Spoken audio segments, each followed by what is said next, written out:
Hi, everyone, and welcome to the Young Lawyer Podcast. For all those newbies listening in, this podcast discusses topics such as studying law, mental states, mindsets, dealing with external factors, and unexpected circumstances.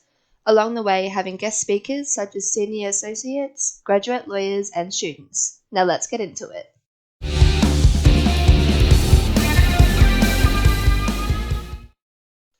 Welcome to the Young Lawyer Podcast. It's great to have you on. You can just start by introducing yourself and how you began your legal journey. Sure. Well, my name's Alicia Auden. I'm a director at JHK Legal in our Brisbane office here. And my legal career started just over 11 years ago in Brisbane, and spent the first few years trying to find exactly what I liked doing. And once I found that, I just needed to find my home where I could do that well. So did you have an interest of law like during high school, or did you just go straight into it through uni, or how did you come about that passion? Sure. It's actually kind of a cute story, I suppose, because my year 6 teacher during a parent-teacher interview was trying to broach the subject with my mum about my talking, and said that I was very articulate to the point where I barely shut my mouth, and wouldn't it be interesting if I used those skills to be a lawyer? And for whatever reason, that kind of stuck, and never really looked back. Yeah, that's definitely an interesting story for sure. I guess as you progressed and obviously started studying uni and now working in law, what is it about the law that's actually kept you attracted to it or kept you interested in it?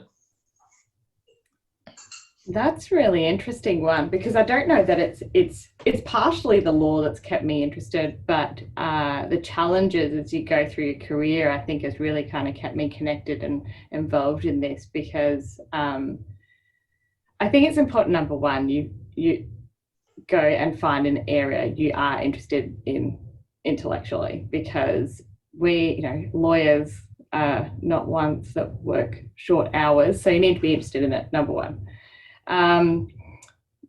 The other things that have kept me in the industry is the people, both clients, colleagues, referrers, and I learned pretty quickly that you need to surround yourself with not just like-minded people, but people that challenge you as well, to make life a bit interesting, and keep people that build you up. Those that are being negative around you, that's not really worth your time. And this is, we're all in this, well, hopefully a lot of people in this for the long haul. So finding those right people. Yeah, that's such good points.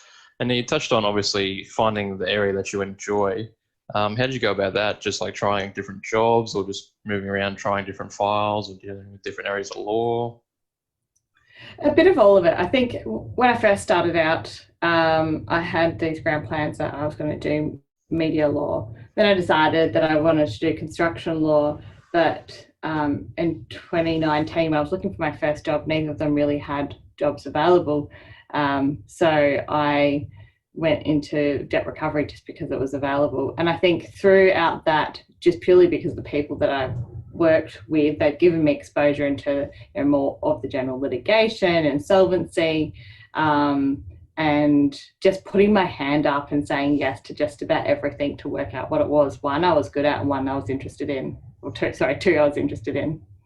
Yeah, and I think that's something I guess uni students and law grads really need to focus on, is really trying to find and just put their hand up for everything and find what they do like and what they don't like, so they can, I guess, steer their career to where they actually want to be. Oh, absolutely. Give everything a crack. So how did you find, well, going back to, I guess, going from a student to a lawyer, how did you find the transition? That was probably the easiest part in the career, I think, because it's the first time you start earning some money. That's always great. You're already used to deadlines, but it's a different kind of deadline.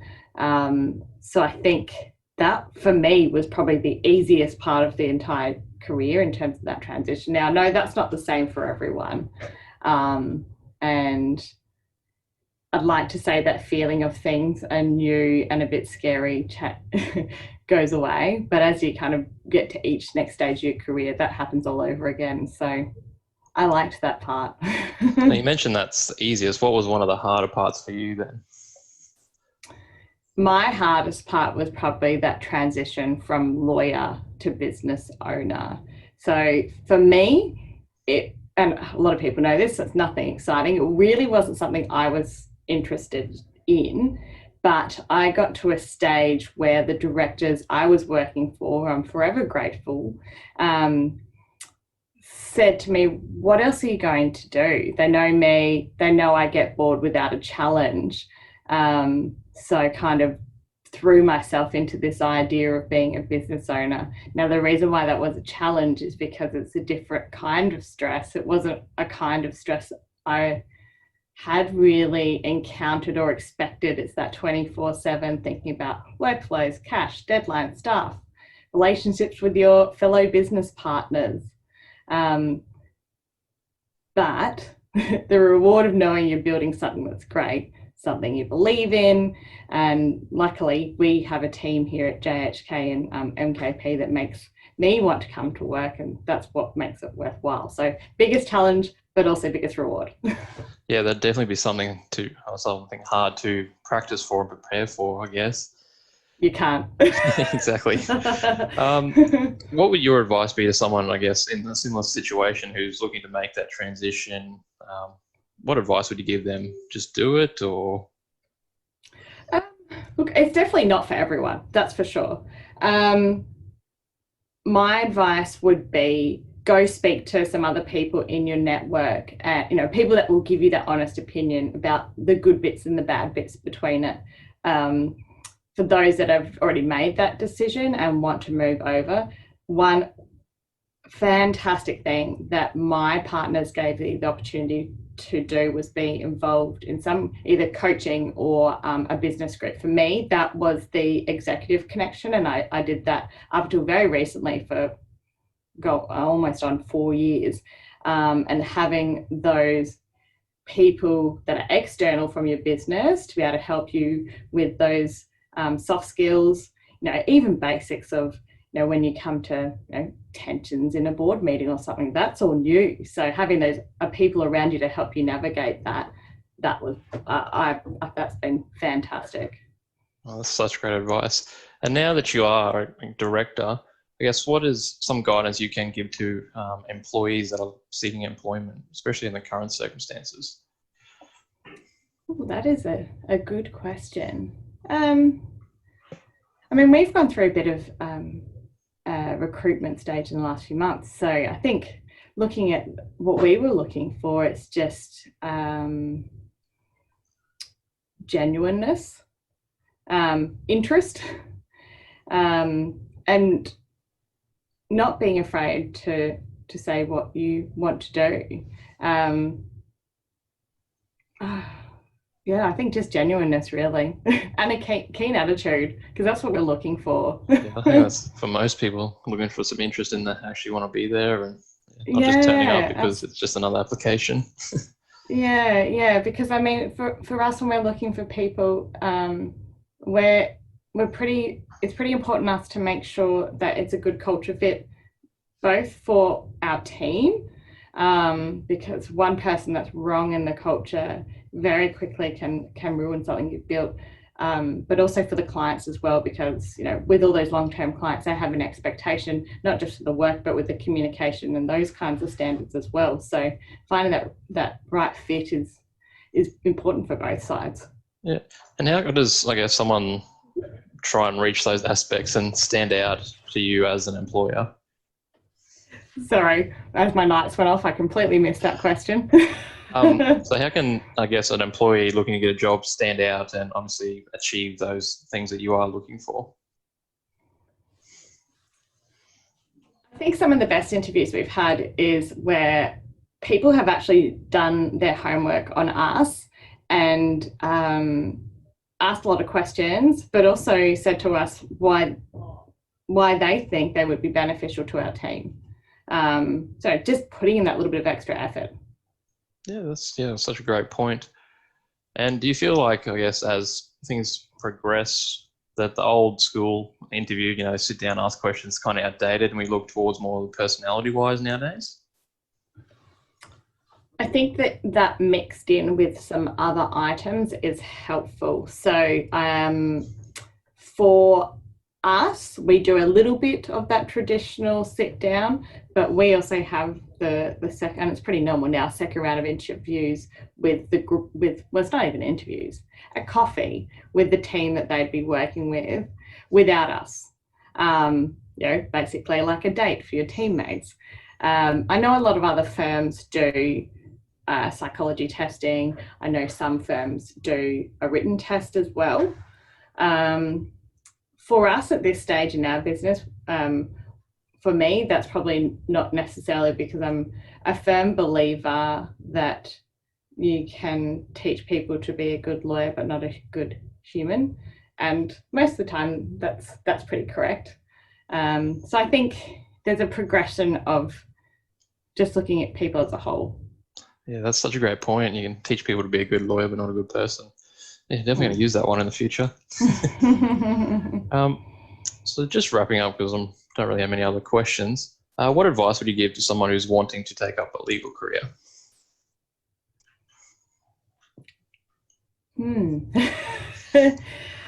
Look, I think you've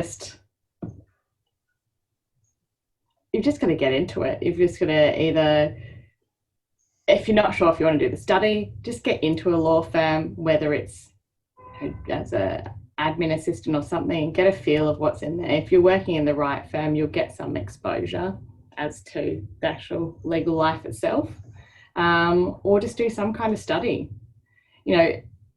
Whether it's a TAFE subjects, I know there's some legal-ish subjects around there, or with uni, although it's, as you know, it teaches you how to think rather than be a lawyer. You've just got to give it a go, pretty much. See if it's something that you like. Yeah, I think that's the thing with many things. It's just trial and error. You don't know until you've actually tried it. Yeah, exactly. But no, I think I was having a think about this the other day, and the one thing I think I've said it a few times now, is just, or maybe not, being open to opportunities, I think, is, whether it's in this legal industry or if you decide it's not for you, and you move along as well, just be open. You never know where that's going to take you. And honestly, not that I'll bore you with how I got to where I'm sitting in this seat now, but most of my positions and how I got here and how I met my business partners was just being open to meeting people. Yeah, I think a lot of people. Business partners I met sitting in the back of court, just having a chat. Again, it's clear that me having a chat both gets me into trouble and gets me opportunities. Yeah, I think it's definitely undervalued. People go into a room and not look to network or capitalize on the opportunity that it is. And I was actually listening to like another podcast the other day, and it's like every time you go to a seminar or a meeting or a conference, it should be to at least introduce yourself to pretty much everyone in the room, because you never know what can come of it. Oh, absolutely. Small talk can sometimes be very draining, but people love being asked about themselves. So ask questions about people, and sometimes I'll write little notes when I get home on things, so I can make sure I ask people follow-ups when I see them. And I have a very bad memory for that kind of thing, so that works for me too. But yeah, just find interest in people. People are interesting, and yeah, you'll find your way. Yeah, I completely agree. That's kind of why I started this podcast, just to hear everyone's story, because some people have really wild stories and it's all different. It's interesting to me. And one final thing is, what do you know now that you wish you knew back then when you first started your legal career? What do I know now? I think, this sounds really cheesy, that my way is not necessarily always the right way. It took a good chunk of the last decade or so to be able to properly self-reflect and learn to be different in certain situations. I am very upfront, and I like to tackle things. I don't like to leave things to one side, but that's not everyone. So learning how to interact with different types of people and being able to have tough, honest conversations with people in a non-combative way and make the other person feel comfortable in that tough situation. I wish I'd, and I'm being very clear, I'm still very terrible at it sometimes, but I wish I had those skills to try and be better at that much earlier in my career. Yeah, those are two very difficult tasks to learn, that's for sure. Oh, I'm sure there will be a few people that say you are still terrible at that, but I'm learning to ask good questions and ask questions in a way that makes someone feel like it's a productive chat. Yeah, that's such good points. Well, that's all I have for today's interview. Thanks so much for jumping on. If people want to get in contact or want to have a chat with you, how do they go about doing that? Sure. On LinkedIn is probably the easiest. I'm doing weekly updates, legal updates, videos, which you can find there. Or otherwise, if you jump on to our website, which is jhklegal.com.au, you can grab my phone number or email. I'm more than happy to have a chat or have a coffee with anyone. Beautiful. Thank you so much for your time. Wonderful. Thank you so much. This is great. And that's a wrap. Thank you so much for listening to the Young Lawyer Podcast. If you found this content useful or enjoyable, make sure you share it with your family, friends, or colleagues. Let's grow the Young Lawyer community. If I can ask you a huge favour, can you please leave a review or a comment on iTunes and subscribe to the YouTube channel, so that way we can grow the community even further. Until next time, guys.